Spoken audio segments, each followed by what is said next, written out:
Alaskan winter. Every time your pager goes off, it's going to be a bad call. Two drunk men are lost in the woods. Here in Alaska, temperatures are so unforgiving. 10 or 15 minutes out here can be life-threatening. That's where the boat breaks go. Back into the woods. You can tell by their tracks that they're kind of stagnating.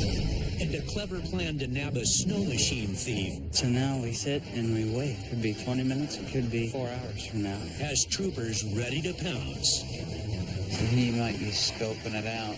He's looking really hard. When there's trouble in the air, Soldotna just reported to us that there's a helicopter that went down somewhere in this area. troopers hit the ground running. Hello! Right through. That's it's gotta be it. Straight ahead. Hello! 1023 crash site. This is Alaska State Troopers. State Troopers!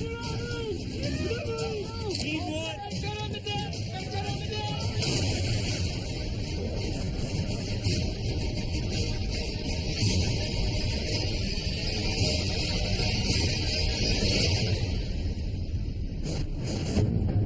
It's the dead of winter. Mac on 5E21. And wildlife trooper Ernie Brent heads out into 17-degree temperatures in south central Alaska on the hunt. Today we're going to go out on a snow machine patrol. One of the biggest subsistence moose hunts opens up. And there's almost as many moose killed for this hunt than there is for the general season. So we're going to go out and make a presence and try to contact some hunters. Brent must ensure the hunters follow the law. Moose stay active during the harsh Alaskan winters, so hunting season doesn't stop when the temperatures plunge. And no matter the conditions, wildlife troopers must get out there. It's forecasting to be in the negatives. This is the biggest snowfall we've had so far this year. So the only way to get out there is by snow machine. Not only do you have to have the stuff to do your job, but you also got to bring enough gear in case you get stuck on the trail. You got to be able to spend the night out there in case you get stuck and you can't come back and the weather's too bad to get a plane or a helicopter in there. Brent and fellow trooper Levi Duell gear up and head 50 miles into untamed wilderness.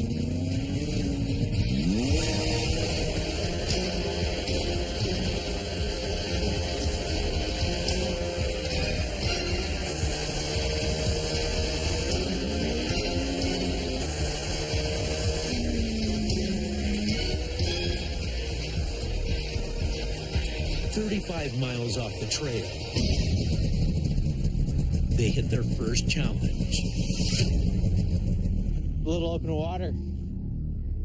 Not too conducive for riding a snow machine. You know, this does put a dampen on things. If they can't find solid ice downriver, they'll be forced to blaze their own trail to the hunting grounds.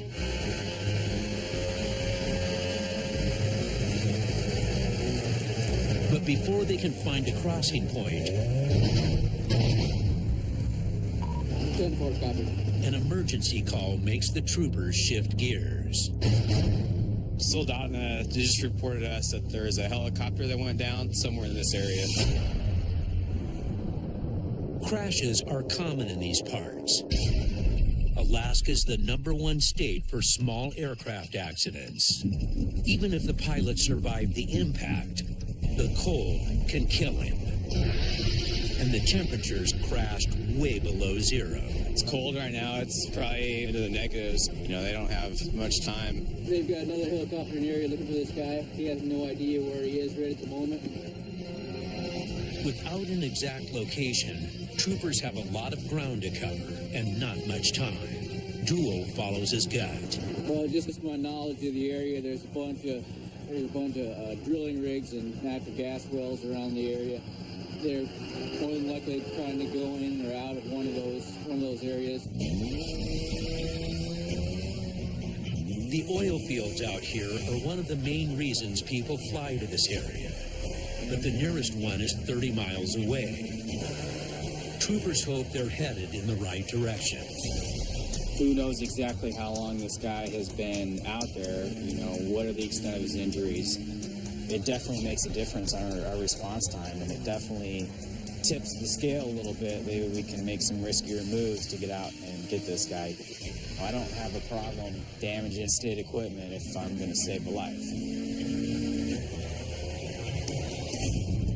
Troopers finally receive the coordinates of the crash, but the icy river cuts them off.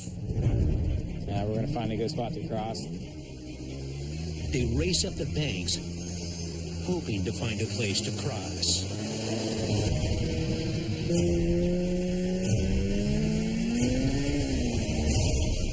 Finally, they find a bridge to the main trail, but the deadly slick surface could send them plummeting into the freezing river.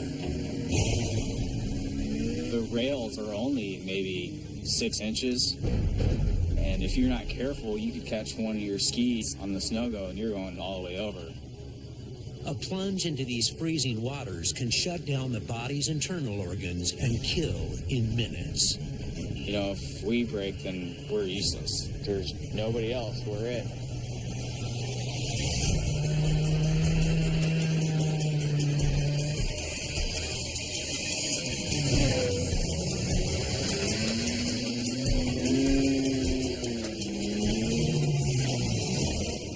Then, help arrives. A rescue helicopter, and it guides the troopers to a thick patch of woods. This guy's circling what I would imagine to be the crash site. It's the coordinates that they were given to us are right where he's at. But the coordinates are only the helicopter's last known location before it went down. They could be miles off. We don't have a location yet for the helicopter. The woods are their best bet. They head in on foot. I can definitely tell we're in the right spot because we got another helicopter that's circling. Straight ahead. The pilot's been down an hour and a half in sub-zero cold. If he's not dead already, he's got 2 strikes against him. From it being as cold out, it doesn't matter how minor your injuries are. If you're stuck out in the elements, you know, you're not going to last long.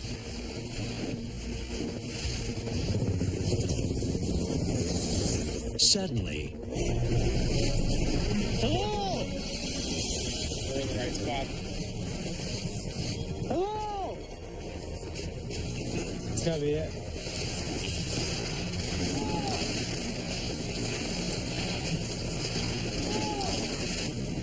Wait, I see something right through the snow. I looked through the trees and I saw a little piece of red metal there, and I figured that had to be it. Straight ahead.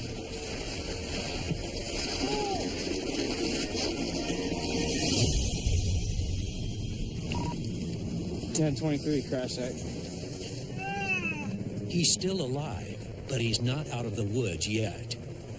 He's losing blood and body heat.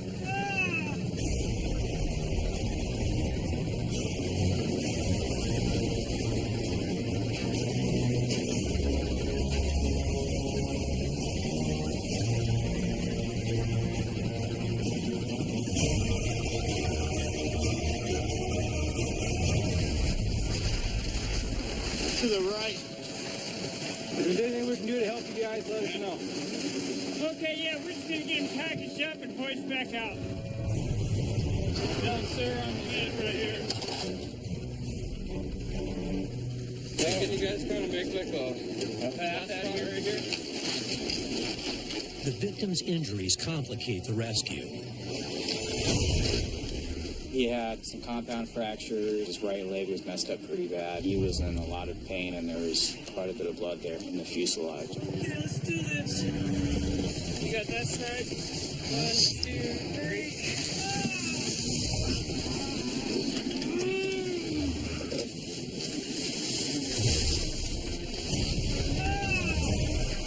The man's busted up, but he'll make it. His own quick thinking saved his life. We got just a quick mayday call right before he went into the trees. He could have been out there a lot longer had he not been able to get that first Mayday off and, let people know he was in trouble. So it was good that he did that because that quite possibly saved his life.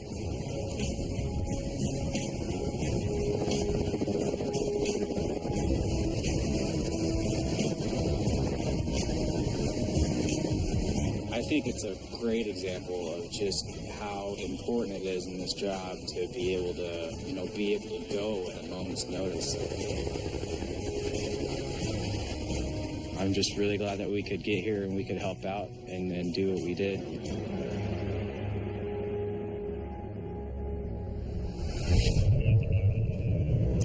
Miles north in Fairbanks, the temperature crashes down to 40 below and trouble heats up. When it gets this cold, there's a greater danger of someone being injured, especially if they're under the influence of alcohol or drugs, because they're not thinking clearly. We get a lot of calls where people have had frostbite on their hands, their face, their feet. In this kind of temperature, you can succumb to a severe cold weather injury in less than 10 minutes if you're not properly clothed. But tonight, he may be fighting more than the low temperatures. Fight over here.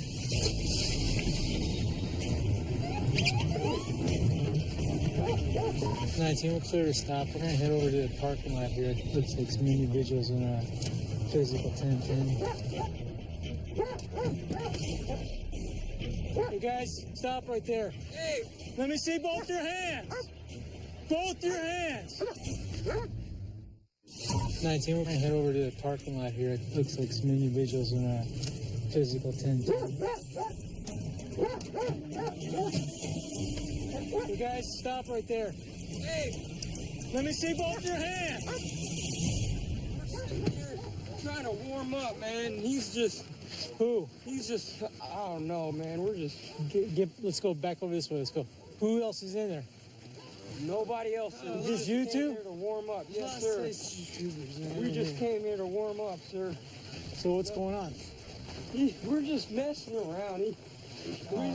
We saw some... We just came here to warm up. Oh, like a police. All right, get back in for a second, right? Get back in. Hey, kid. Get back in there for a second. What was going on again tonight? He started running off with my hat. I had this. No, I had this wool hat. He started running off with it, man. I just went there, got my wool hat back. But I realized there was cops sitting right there. Where do you live? Antonio, Sweden. I'm talking about right now. Where do you live right now? Antonio, Sweden. You obviously don't live in Sweden right at this moment, do you? No. Where are you staying? I'm vacationing.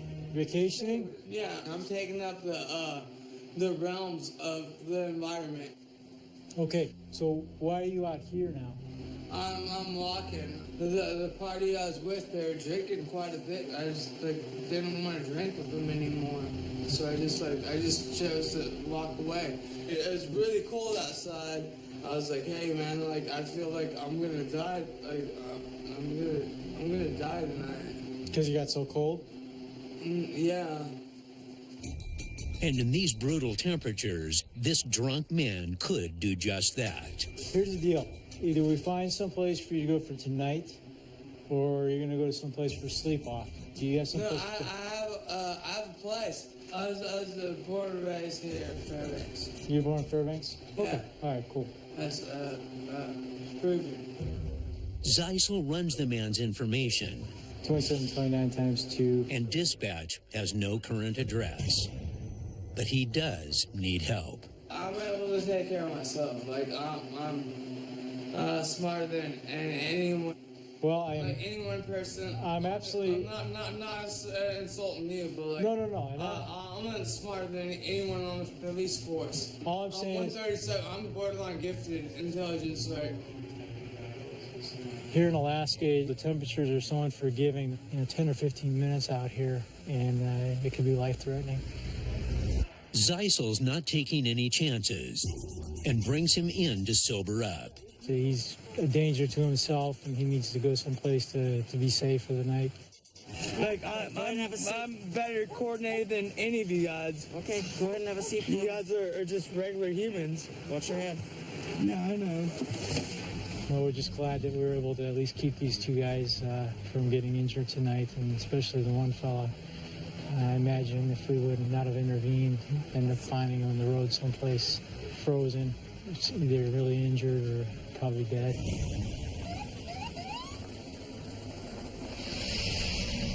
Across town, the extreme cold sends troopers to the rescue of another pair of impaired Alaskans.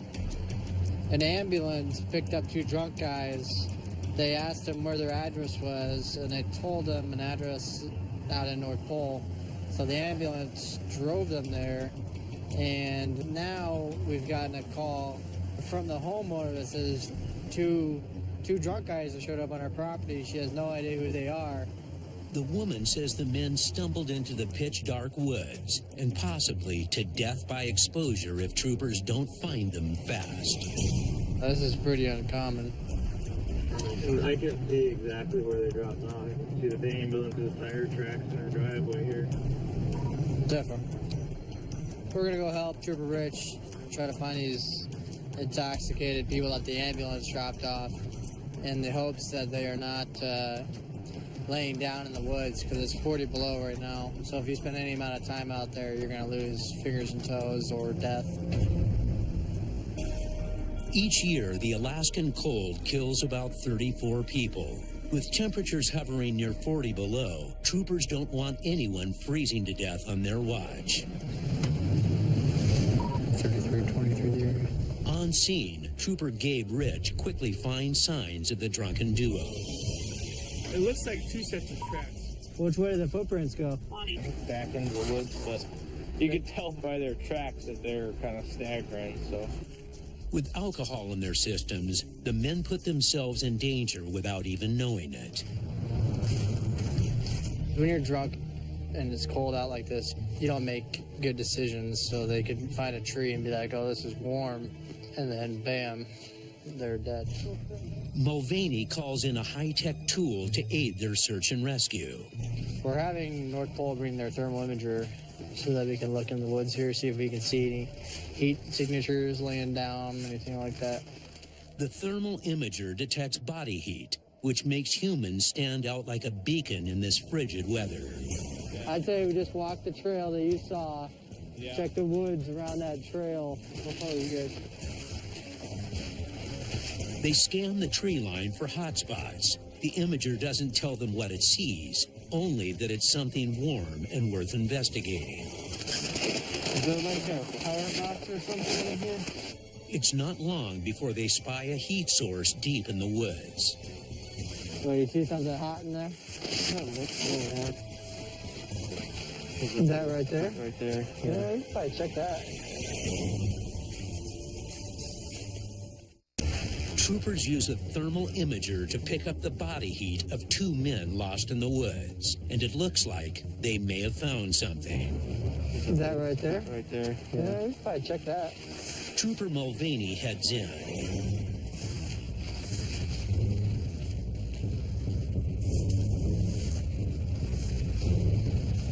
They just check these underbrush, just make sure they're not bedded down or something. It's pretty low to the ground. It might be nothing.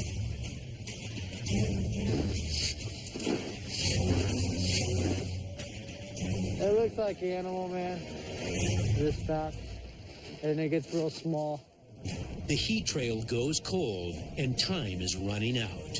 41 degrees below zero tonight. Obviously, we're worried about them being intoxicated to the point of not being able to take care of themselves, not just for the weather. There's no sign of them, so troopers head back to the road in search of more clues. Let's go down here to the road, and you can see where the track stops. They just make a circle right here, and then disappear. So I wonder if that's a vehicle. You think that melts from a vehicle sitting here? The tracks suddenly stop in the middle of the road. If that's them, I think they got a ride. For troopers, that's a huge relief. I think that's it, man. Somebody probably gave the men a ride. It kind of looks like they got into a car and left. So most important thing is that we didn't find them in the fetal position in the woods. Hopefully they are asleep in their beds at this point.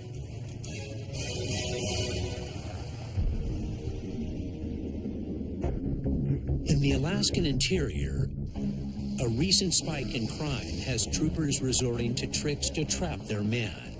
We've had a lot of property thefts, specifically snowmobiles, four-wheelers and stuff. Coming into wintertime, it's going to increase. To throw that trend into reverse, they've devised a sting operation. What we're doing today is we're dropping a bait snowmobile. We've had a lot of property thefts. Coming into wintertime, it's going to increase. We're trying to head it off. The bad guys aren't going to have any idea what we're doing today. It's going to be something new to them.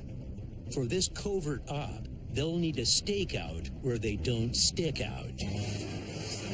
We got our snow pants, your parka, the overwhite stuff. Obviously, you want to blend in with the snow. So that's pretty much it. I'll put this layer on, throw this over the top, put my white mask on, white gloves, and I'm ready to go. It's supposed to get minus 30 later tonight. I'm probably good for about 4 hours. First hour will be okay. Second hour will be a little bit miserable, and then from there out it'll get painful. With their plan in place, troopers head out to plant the bait and catch some bad guys. We're going to head out to North Pole. We're going to park at the staging area. They still need to unhitch the trailer, position it, and then our concealed people need to get into the woods and get in a position where they can keep eyes on it. All right, so after these next 3 cars go, we'll kind of hightail it up to that break. Okay, let's go.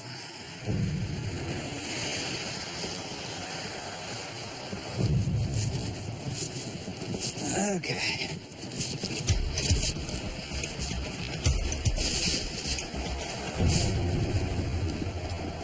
All right, so now we sit and we wait.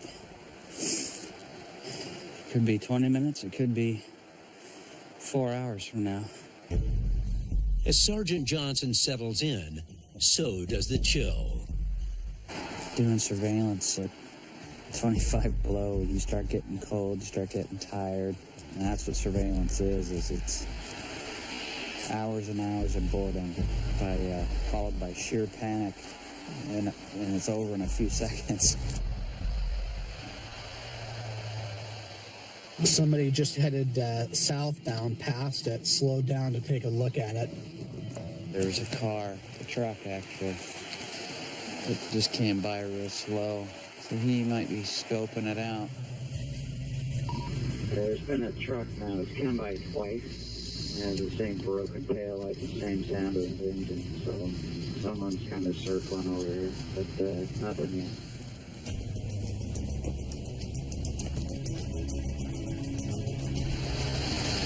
Our truck is back.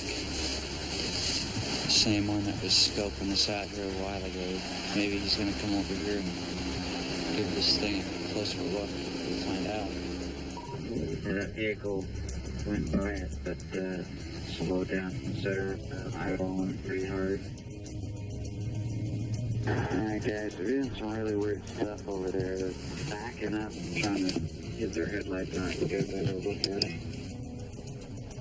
2 hours into the sting, it looks like someone's taking the bait. Also, I can't see. He's got me blinded with his headlights. I'm blind right now. But the truck's brights dim Sergeant Johnson's chance of a bust. They could be stealing the snow machine right before his eyes. This is kind of a worst-case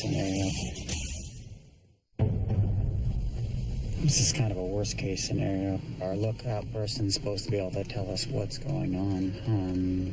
Because of the way this individual parked, he's blinded at this point and can't see the movements of the individual. We can't tell if he's loading the snowmobile up.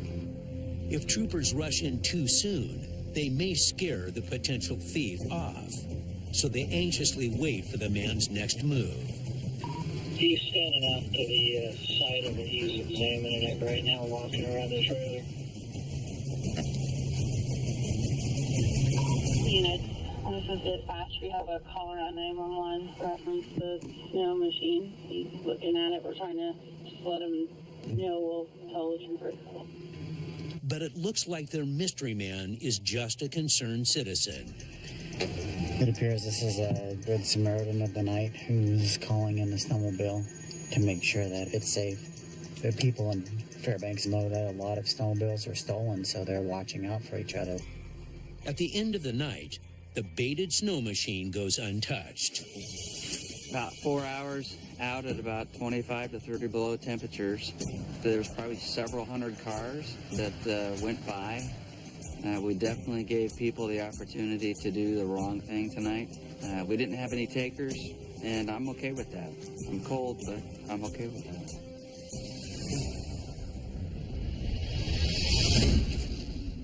Cruising the streets at minus 20 degrees, Trooper Darren Cooper doesn't expect to find much either. It's a weekday, it's 1 in the morning. It's been snowing most of the day. It's supposed to be a big giant blizzard tonight. But then he stumbles on a vehicle cold chilling. Back at 1B18. There's 2 vehicles that are parked nowhere near the rest of the cars. They're off on their own. I'll be out with a suspicious vehicle.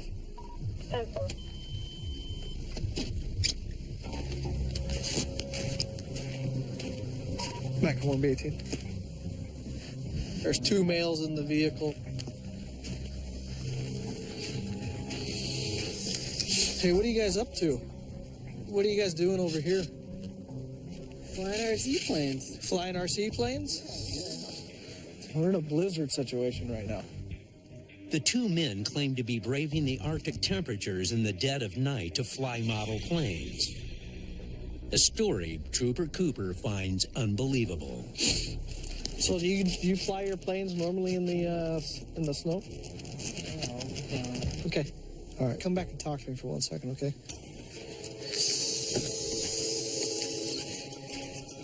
Come over and talk to me.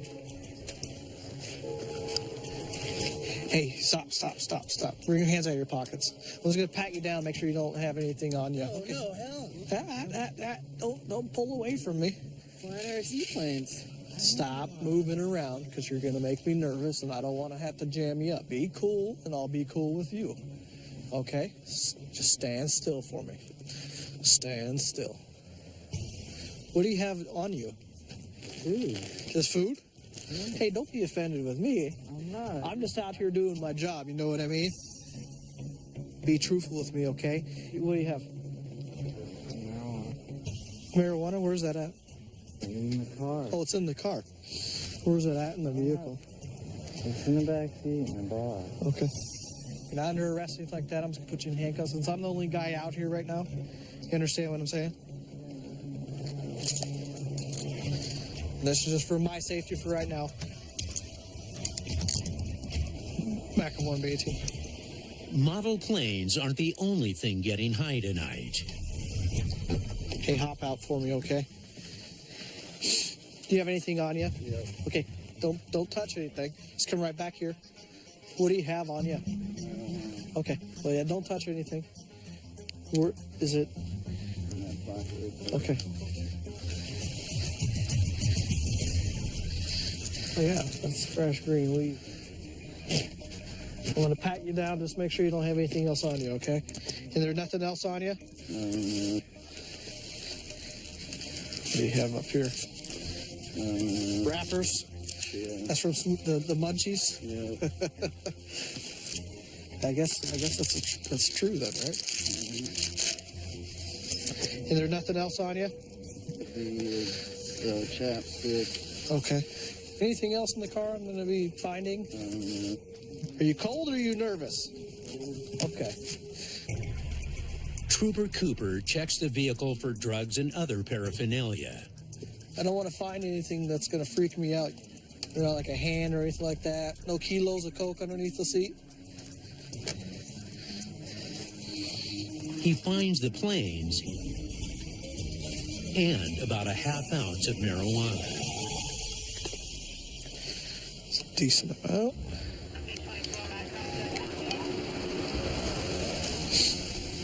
So obviously you have a little bit of marijuana.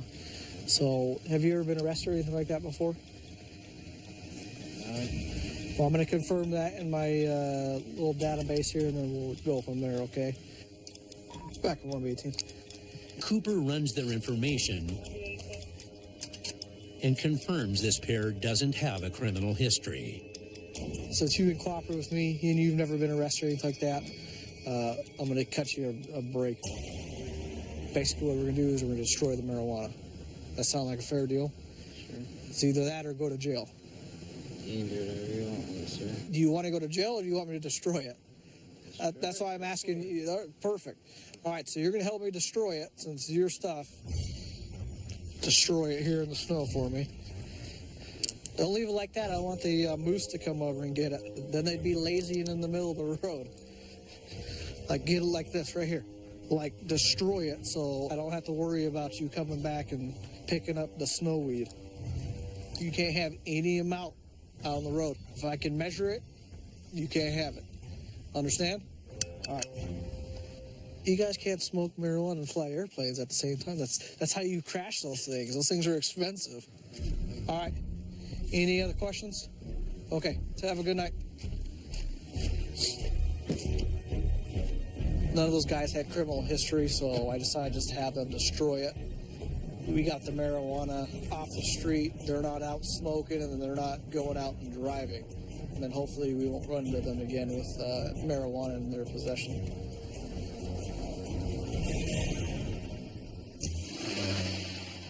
Back in Fairbanks, Trooper Rollo is about to collide with criminals of his own. Fairbanks 11. I'll be 19 of that as well. He races to a burglary in progress at the outskirts of town. The male is reporting that somebody was breaking into his residence. They're going now. We're trying to cipher right now. Still language barrier. Got a call that a guy just reported his house is being broken into right now. That's all we've got so far. We're a few miles away and try to get over there as fast as we can here.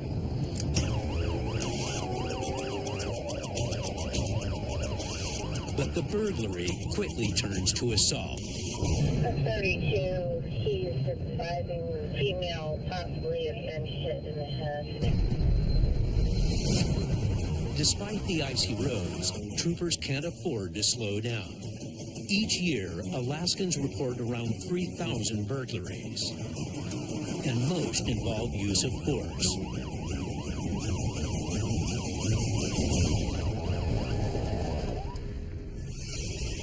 This looks like one of them. On scene, a trail of blood leads to a frantic complainant. And he said, I want $40. Trooper Rollo races to stop a violent burglary in progress. On scene, a trail of blood leads to a frantic complainant and a female victim. And he started hit me like that. Say, what backed up, man? Hey, just calm That's down. why I tell you the truth. What happened, man? I'm hearing you. Calm down. Yeah. They hit her? Is that what you're saying? Yeah, fighting with her, and they tried to baseball with me, and then I had to run away.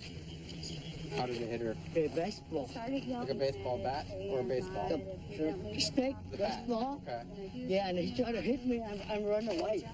What kind of a hit was it? Was it like all the force it had, or? He swung up like this, but I'm not too sure because I was getting in the middle of them, trying to keep them apart. And that's all I know. I got hit in the back of the head. The man claims the heated argument started over oil. I put heated oil on there. So they're You had to pay me $30. I said, I don't have no money. I only have $20. And he tried to push me and hit me. You know what I mean, stuff? Okay, so he put 5 gallons of oil in your I don't tank. see it. Okay. I don't know. Temperatures regularly dip to 20 below in Fairbanks, so to some, heating oil is a commodity worth fighting over. He said, I want $40. I said, I don't have money. And he said, I want $40. You better pay me. I said, hey, look, man, back up, get off my property. Go back to your house. Okay, Go somewhere. stop with emotions, okay? Just stand there. I tell you what happened. If they kill me, nobody know about here. They won't have to go far to find their suspect. It's the man's neighbor who started the fight. And they both live here? Yes. Okay. Proving so too. Looks like our suspects both live at the next door trailer. Troopers want the neighbor's side of the story. Say, troopers. Oh. Is in here, man? Yeah, come in, close the door. So who had the bat that went outside? They had the bat. Lips busted up pretty good there. Bleeding there. You're gonna want to get some stitches, man. That thing is busted all the way through.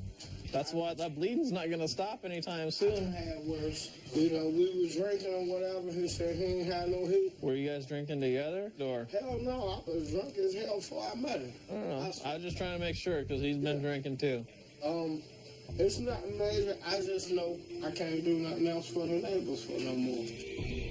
Trooper Rollo believes there's more to the story, but the man with the split lip is keeping his mouth shut. Nobody here that I've talked to tonight has been 100% truthful with me. I realize you're only living about 100 feet. Hold on for a second, all right? I gave you guys your chance to talk to me. Now let me talk, okay? You guys need to just avoid each other. This story is just stop, man. How many times will I gotta ask to let me talk, please? All right, speak, man.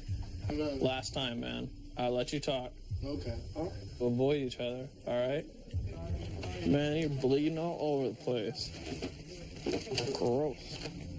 Trooper Rollo can't get an honest answer out of either party, but neither's pressing charges, so troopers call it a night. Both kind of sticking to their stories about this guy is coming over here for over fuel or some kind of theft going on, and then the other one is saying that his lips all busted open because he tripped on the steps outside. And do I believe it? Not for a second. Is there anything I can do about it? No. If that's the story they want to tell us, that's the story they want to tell us. I mean, and doesn't want to seek any medical attention. Can't force him to do it. Hopefully we don't have to go back there and deal with it again another day in Fairbanks.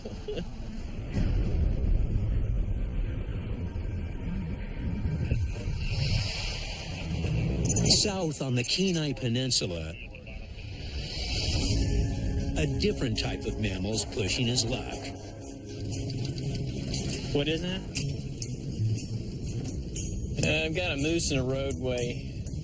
We're going to have to shoo him down the road to get him off. We're trying to take it easy, try not to stress him too much.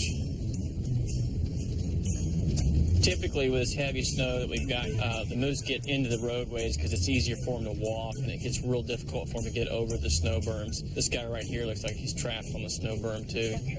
As you can see, he keeps looking left and right trying to find a good spot to jump over, but snow banks up to his shoulders, and he's having a great bit of difficulty trying to figure out where to go.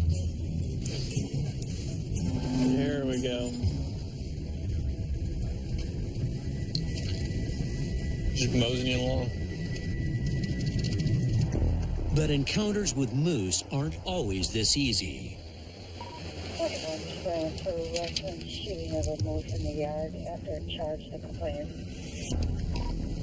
10-4. Go ahead and transfer. We got a report from an individual that he had an hour-long standoff in his yard with a moose. It was in his yard, wouldn't allow him in his residence, ended up having to put it down. Trooper Buttry needs to see if the man truly had a good reason to kill a threatening moose, or if he made up a story after shooting it out of season. Since we got a good amount of snow on the ground, I'm going to go check the footprints, make sure it happened the way he said. We'll look at his weapon, look at the hole in the moose, and see if it's similar. I want to go through and make sure that he just didn't shoot the moose.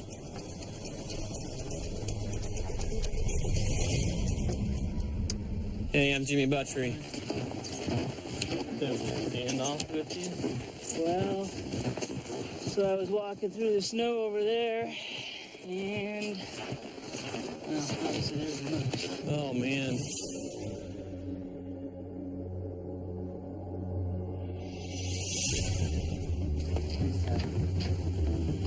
Yeah, he might be shot up pretty good. I'm afraid I might have made a mess out of it. Yeah, it's not too old. I mean, a couple of years old. Trooper Buttrey must determine if the man acted in self-defense. Where'd you shoot him from? I was standing right here most of the time. You can see my shell where I shot the 12 gauge. See the blood right here. There's blood all the way over to here, now that you look. I stood there and he stood right there for a better part of an hour. Yeah. He came at me one time and I shot in the air and he turned around and last minute he decided to run my way instead of the other ways.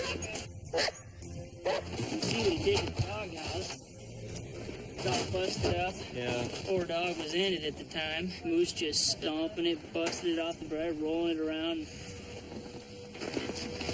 hoping for a little different outcome. From the looks of it, the moose wasn't going to give up, and the man acted legally. You go ahead and do whatever you need to do with your dogs and stuff, and I'll make sure they get out here and get this cleaned up. That would be great. My dog's about scared to death there, so. Yeah.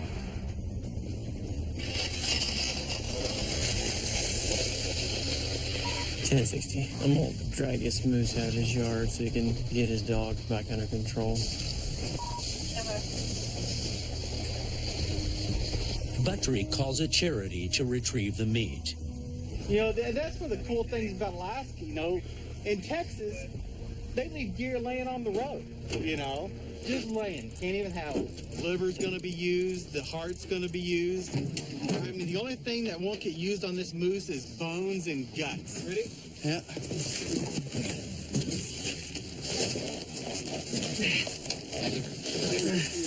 Hey, no problem, guys. I appreciate you coming out here and getting it.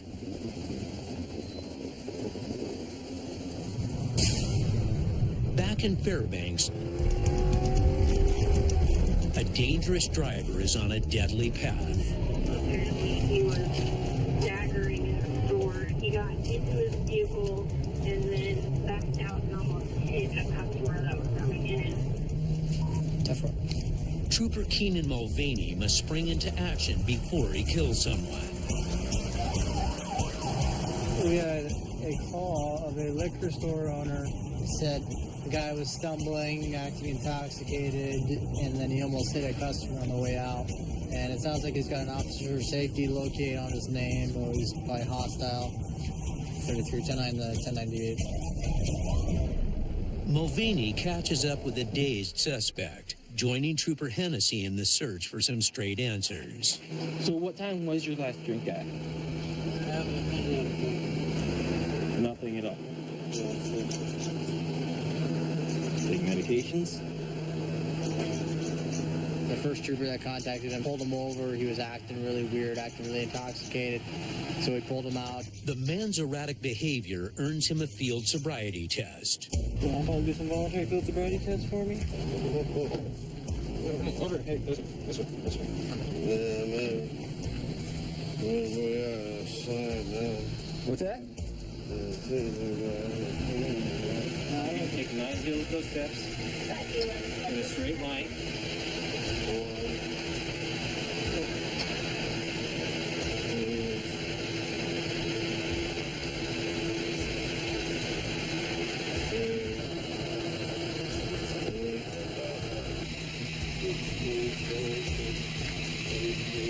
Okay, turn it this way.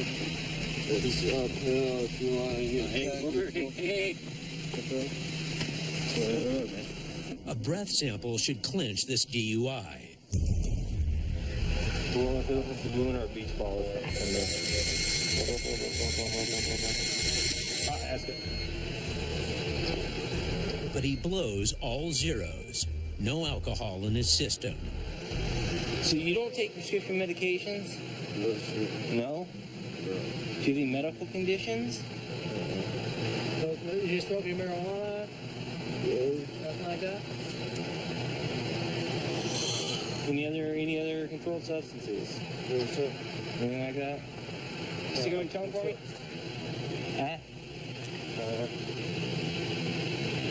tongue's pretty green. When's the last time you smoked marijuana? I should be able to. You should be able to? Yeah. So is there a reason your tongue is the color it is?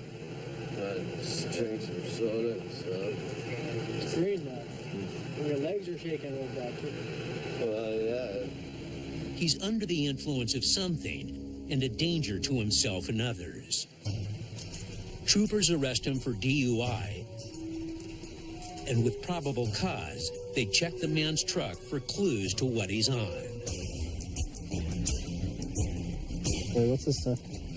I don't know. That's what I was trying to look at. It's like spice. Or it says not for human consumption, aromatherapy use only. Yeah, man, he's on spice. Spice is a dangerous synthetic drug that's easy to buy and difficult to test for. We found lots of spice containers, so it could be under the influence of spice. There's no consistency to the formula, so it's hard to detect. One of the things that's always consistent is their behavior when they're on it. So kind of a unique DUI.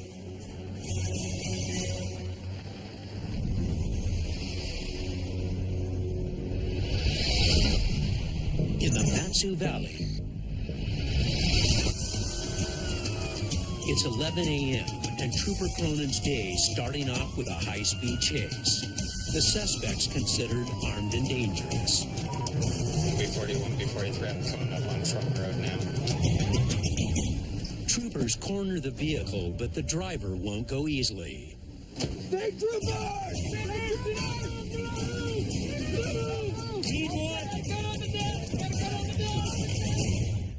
State troopers!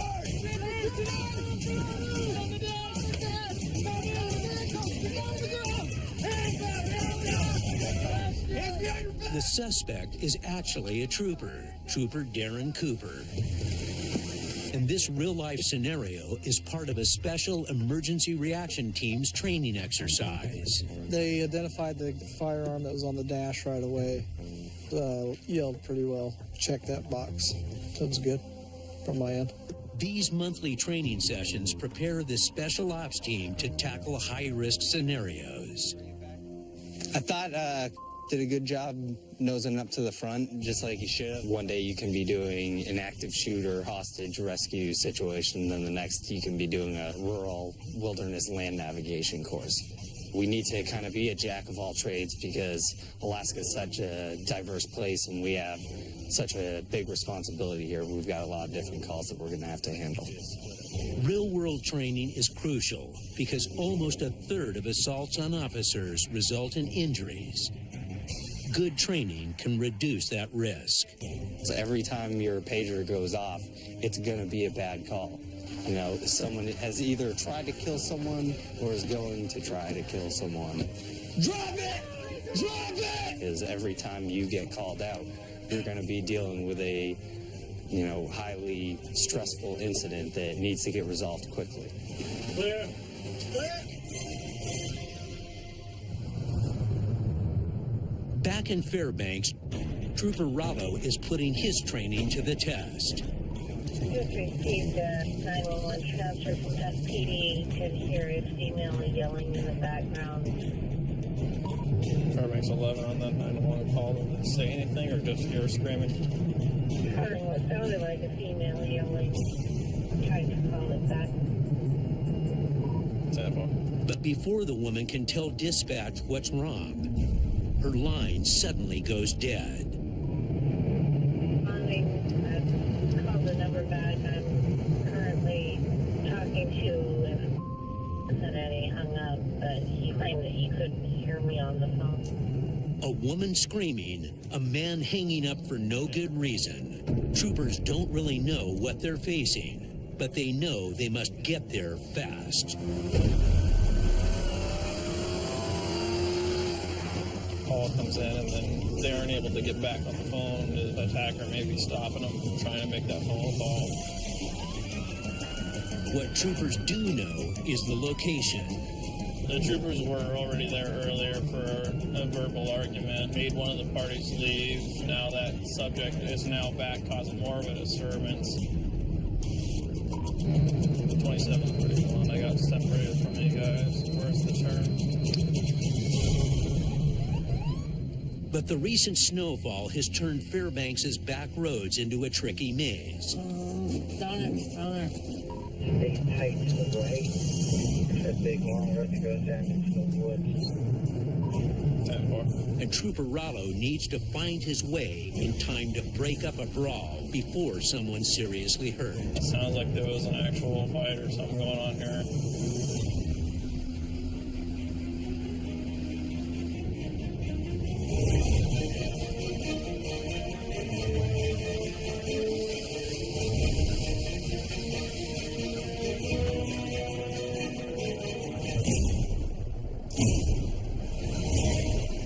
Rollo arrives on scene to find a heated battle.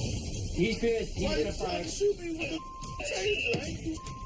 Oh! He put a taser on like, yo, what the You shoot me with that, you gonna have a problem.